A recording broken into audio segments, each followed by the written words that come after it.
ये कहानी है सुकून की। मधुर नाम का एक आदमी था। जैसा नाम था वैसे ही बड़ी स्वभाव उसकी मधुर थी। मधुर का घर गुजारा लकड़ियां काट के होता था। ज्यादा धन दौलत ना होने की वजह से मधुर की पत्नी हमेशा मधुर से नाराज रहा करती थी। और एक दिन मधुर को अचानक ज्यादा पैसे की जरूरत पड़ गई, जिस वजह से मधुर बहुत ही टेंशन में रहने लगा, चिंता में रहने लगा। और अगले दिन मधुर जंगल में लकड़ियां काटने के लिए गया।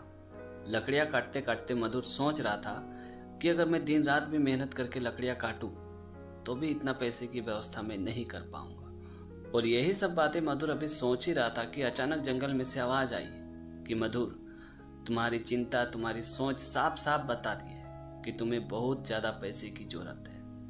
अगर तुम्हें 7 घड़ा सोना चाहिए तो मेरे पास आओ। और ये बोल के आवाज बंद हो गई। उस आवाज को सुन के मधुर को बहुत ही आश्चर्य हुआ। जब मधुर ने इधर उधर नजरें दौड़ाई तो उसने देखा कि उसके आगे 7 घड़े रखे हुए थे। उसके बाद मधुर उन घड़ों के पास गया और देखा तो उन घड़ों में सोने के सिक्के भरे हुए थे। सभी घड़े सोने के सिक्के से पूरा पूरा भरा हुआ था, लेकिन जो 7वां घड़ा था वो अधूरा भरा हुआ था और उसके अंदर एक चिट्ठी थी, कागज थी।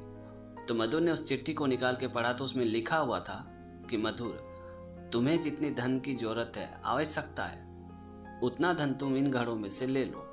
और अगर तुम्हें इन सभी घड़ों को चाहिए तो जो 7वां घड़ा अधूरे सोने से भरा हुआ है उसे तुम्हें पूरा भरना पड़ेगा, तभी ये सारे सोने के सिक्के तुम्हारे हो जाएंगे।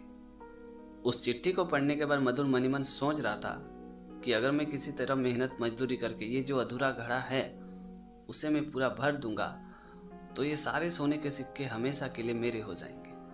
फिर तो मुझे जीवन भर लकड़ियां काटने की जरूरत ही नहीं पड़ेगी, बड़े आराम से जिंदगी गुजरेगी। और ये सोच के मधुर ने सारे घड़ों को उठाया और अपने घर पे लेके आया।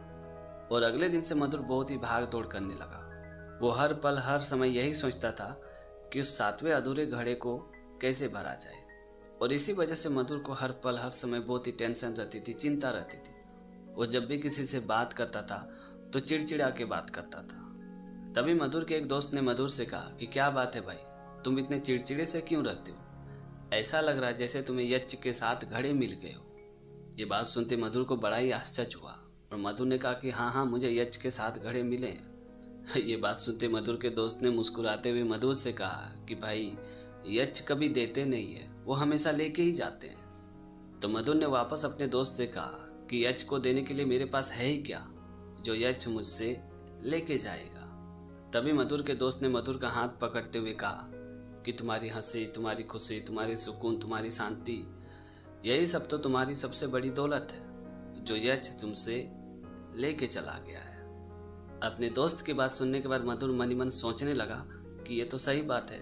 ये घड़े जब से मुझे मिले हैं, ना तो मैं ठीक से खा पा रहा हूँ, ना ठीक से सो पा रहा हूँ, ना सुकून से रह पा रहा हूँ, ना सुकून से जी पा रहा हूँ। इन घड़ों के मिलने के बाद मैं जितना परेशान हुआ हूँ, शायद मैं जीवन भर इतना परेशान कभी नहीं हुआ था। उसके बाद मधुर ने डिसाइड किया कि ये घड़े मुझे नहीं चाहिए। उसके बाद मधुर ने उन 7 घड़ों को लेकर जंगल में रख के वापस अपने घर पे लौट आया, क्योंकि उसे पता चल गया था कि शांति और सुकून से बड़ी कोई दौलत होती ही नहीं है। इसीलिए कहते हैं कि जिंदगी में भागे जा रहे हैं कामयाबी की तलाश में, सुकून से ही दूर जा रहे हैं सुकून की तलाश में। तो दोस्तों, आज की कहानी आपको कैसी लगी कमेंट करके ज़रूर बताना। और अगर आपने हमारे चैनल को अभी तक सब्सक्राइब नहीं किया तो प्लीज़ यार चैनल को सब्सक्राइब कर देना, क्योंकि इस तरह का कंटेंट मैं हमेशा अपने चैनल पे लाते रहता हूँ। तो आज के लिए इतना ही, मिलते अगली वीडियो में एक नई टॉपिक के साथ, एक नई कहानी के साथ। तब तक के लिए जय हिंद, वंदे मातरम।